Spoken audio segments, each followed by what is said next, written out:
Okay, so we're going to be going over the reading and the doc essentially that you guys did. This is a really, really important section in your book to kind of address gravity and some of the misconceptions we have in the real world with how it all works. So pay close attention. You can always go back and watch it again. So, one of the scenarios I want to start out with, based on if we understood what we read or not, is this idea, the scenario. So if I drop a baseball and a marble from the top of a tall building, I let them go at the same time. Baseball clearly is a lot bigger, as far as its outside size, from a marble. We don't know the mass of each one. Which do you think will land on the ground first and why? So I want you to think about that for a second. There's some things that you don't necessarily know to answer this question. So I want you to keep this scenario in mind as we go through here. So we'll come back to it. Objects fall to the ground at the same rate because acceleration due to gravity is the same for any object. It does not matter if it's a giant bowling ball or a tiny marble. It is pulled to Earth at 9.8 meters per second each second. That is an important thing to note. Now, it doesn't mean that other factors aren't going to come into play, but this is important to note. It doesn't matter how massive the object is. So acceleration depends on force and mass, so both counterbalance each other out. So this is a good picture to take a look at. It says objects fall to the ground at the same rate because of acceleration due to gravity, right? So in this picture, it's like a stop motion video, right? You've got a table tennis ball and a golf ball. Now, they're both going to land at the same time, even though we all probably would agree that the golf ball is more massive, right? But if we look at the outside, they would be affected by other forces like air resistance the same. So they're going to land at the same time, even though they have different masses. So gravity pulls it to Earth 9.8 meters per second each second. It doesn't matter how heavy it is. So it's not going to fall faster if it's heavier. So that's a really important piece to remember. Now, we also haven't given it a push. We've simply let it go. So it doesn't mean that on Earth we're talking about this. So you have to be careful how you visualize this, and we can talk more about it. So acceleration, we know, is the rate at which velocity changes over time. So speed and direction, remember.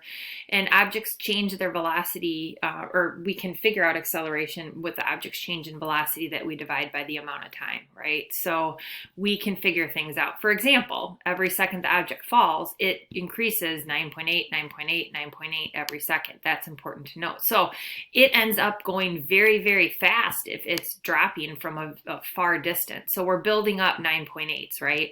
So remember that, okay? So the first meter, second meter, third meter, you're building up all those 9.8s, right? Now, it doesn't mean that it's necessarily going to be going exactly this when it hits the Earth, because remember, there is things like air resistance or something else that might get in the way of it and affect it, but that's the rate at which it's falling based on gravity, okay? So we can calculate the change in velocity. We will not be spending a ton of time on this, but that is the equation. So it's the change, that's the triangle, and velocity, and then you multiply the other two, okay? So in this case, it's going to be 9.8 meters per second, right? That's the rate at which gravity pulls it to Earth, and then however long it took.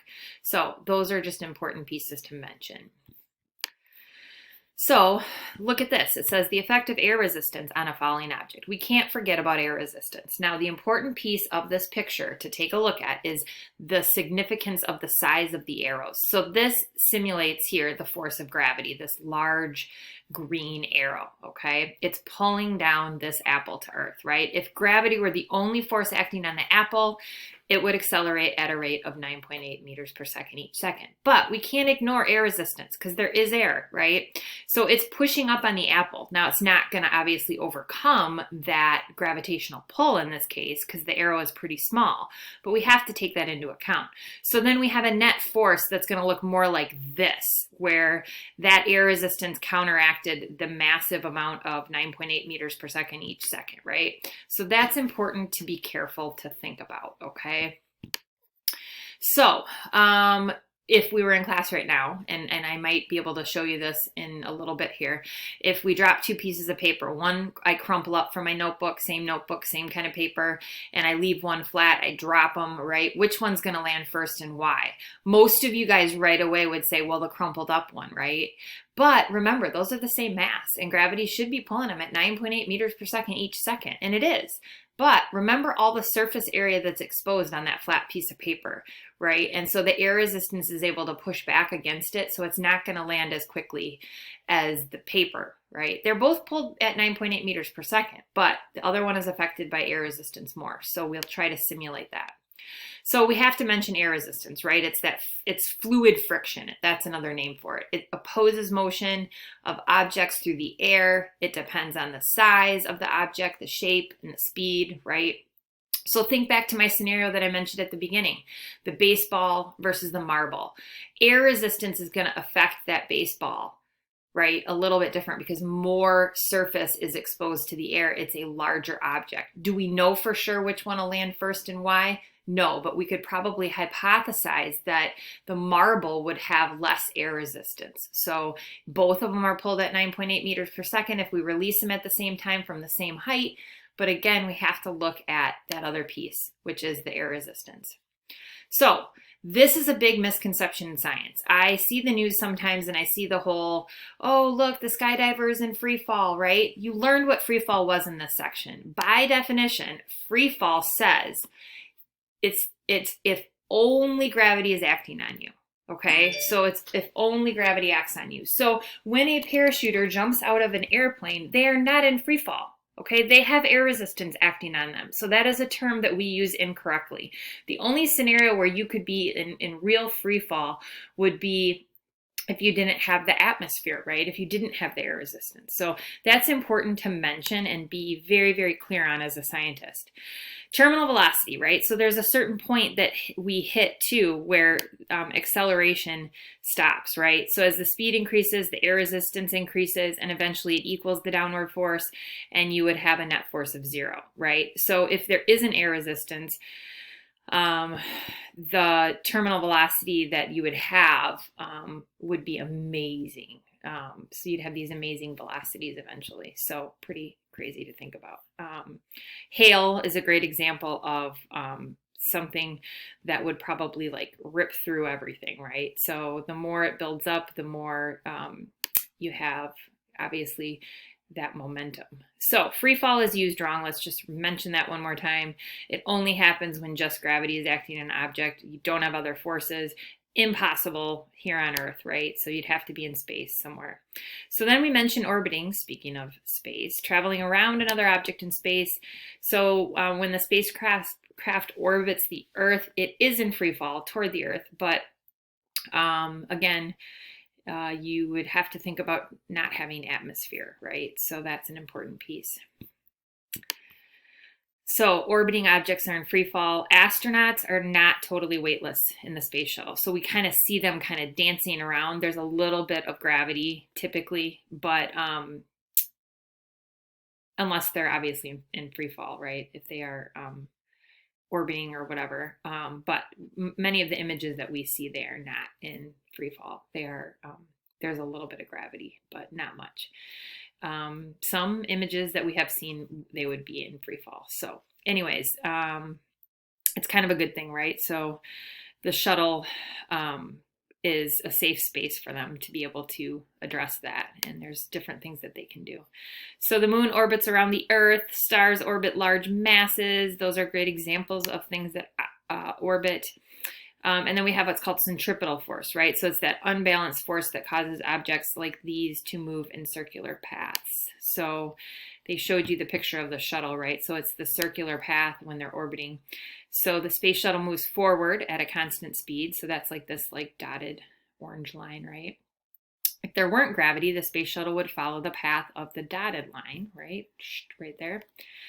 And then the space shuttle is in free fall because gravity pulls it toward Earth. And the space shuttle would move straight down if it were not traveling forward. So because it has that forward movement and because it's being pulled to Earth, it follows this purple curved path, right? So we call that orbiting. All right, so we have to mention projectile motion. You guys are pretty familiar with this, right? It's the curved path that an object follows when you throw it, launch it, or project it near the Earth's surface. So we have horizontal motion, which remember is side to side, and vertical, which is up and down. So when we combine both, we get that curved path. So think of like the baseball being thrown or something like that. So this is a another big misconception, and I'll try to show you an example. This is not something that people usually agree with me on, and we debate it in class, but gravity is not affected by how fast something's going. So even if I could throw a 100-mile-an-hour baseball, it is still going to be pulled to Earth at 9.8 meters per second each second. So if I throw it really a slow speed, like 50 miles per hour or 100, it's still going to land if I can throw it perfectly straight, which we all know we can't. But if I could, right, it would land at the same time. And everybody tries to debate that because we don't really have an everyday example that's perfectly thrown straight, right, like a sidearm. But if you think of a bullet coming out of a gun for a second and dropping a bullet, if it's a round bullet and air affects it at the same rate or in the same way, this is another one that we can't seem to visualize and understand very well. So if I drop a bullet and launch it out of a gun at the same exact moment, they should land at the same time if nothing gets in the way. Most people don't believe that, and then we can simulate it. I do have a simulator that I'll try to do a video with you guys with. But the idea is that's the truth, right? Most of us don't throw perfectly straight. We throw a little bit up or a little bit down. Same when we shoot a gun, right? We have to think of the fact that usually you don't shoot a gun and have there be nothing in the way of it to see the bullet land at the same time as the one you drop out of your other hand. So it's important to remember this concept, right? It doesn't matter how fast something is moving horizontally, it still gets pulled at 9.8 meters per second each second. Doesn't mean gravity is the only force that's acting, but that's an important piece to remember. So we'll address this a little bit more. So here kind of is what I was saying, right? So if we dropped a baseball and threw one perfectly straight, right, it would land at the same time. Two baseballs, one drops straight down, one perfectly thrown straight, which we don't do. Gravity pulls them both, no matter how fast this one's moving horizontally, to the Earth at the same rate. Okay, that is important to know. So that's also an example of projectile motion, right? So when she throws it, it follows that curved path to eventually land on the ground if nothing gets in the way of it. So that's important to remember as well. So I will try to demo this here when we come back together, but this is the idea that I was just sharing with you. So think of the yellow being like a BB coming out of a BB gun, right? Okay, so it gets projected forward and you drop one at the same moment, right? They should land at the same time if nothing gets in the way. All right, you don't believe it, I know, but we'll try to address it a little bit more here coming forward.